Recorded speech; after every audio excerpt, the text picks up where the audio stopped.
ঢাকায় শনিবার রাজধানীর শাহবাগ জাতীয় শহীদ মিনারে শান্তিপূর্ণ প্রতিবাদ সমাবেশ ২০২৫ অনুষ্ঠিত হয়েছে।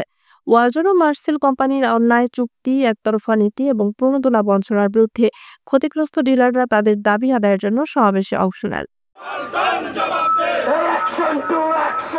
সমাবেশে সভাপতিত্ব করেন আহ্বায়ক মসরুদুল্লাহ। প্রধান অতিথি হিসেবে উপস্থিত ছিলেন বাংলাদেশ ইলেকট্রনিক বিজনেস অ্যাসোসিয়েশন এর কেন্দ্রীয় সভাপতি আবুল কাশেম খোকন। বক্তারা অভিযোগ করেন, দীর্ঘদিন ধরে ওয়ালটন ও মার্সেল কোম্পানির ডিলারদের ওপর অযৌক্তিক চাপ সৃষ্টি করছে। অসম চুক্তি, অন্যায় কমিশন কাঠামো এবং ক্ষতিগ্রস্ত ব্যবসায়ীদের পুনর্বাসনে গড়িমসির কারণে শত শত ডিলার ব্যবসায়িকভাবে দুরবস্থায় পড়েছেন। অনেকে ঋণের বোঝায় জর্জরিত, কেউ কেউ আত্মহত্যার পথও বেছে নিয়েছেন।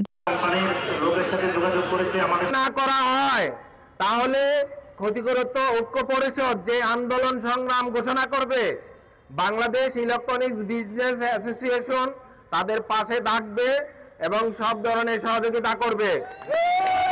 ডিলারদের মূল দাবি ছিল দ্রুত পুনর্বাসন, সব অন্যায় চুক্তি ও ডিড বাতিল বা সংশোধন এবং ন্যায্য সমতাপূর্ণ কমিশন ব্যবস্থা চালু। আহ্বায়ক মসরুদুল্লাহ বলেন, আমরা বছরের পর বছর কোম্পানির অন্যায়ের শিকার হচ্ছি। ক্ষতিগ্রস্ত ডিলারদের বাঁচাতে যথাযথ পদক্ষেপ নিতে হবে। প্রধান অতিথি আবুল কাশেম খোকন বলেন, ব্যবসায়ীদের ন্যায্য অধিকার প্রতিষ্ঠা করতে হলে কোম্পানিগুলোকে ডিলার বান্ধব নীতি গ্রহণ করতে হবে। আমরা ব্যবসায়ীদের পাশে আছি।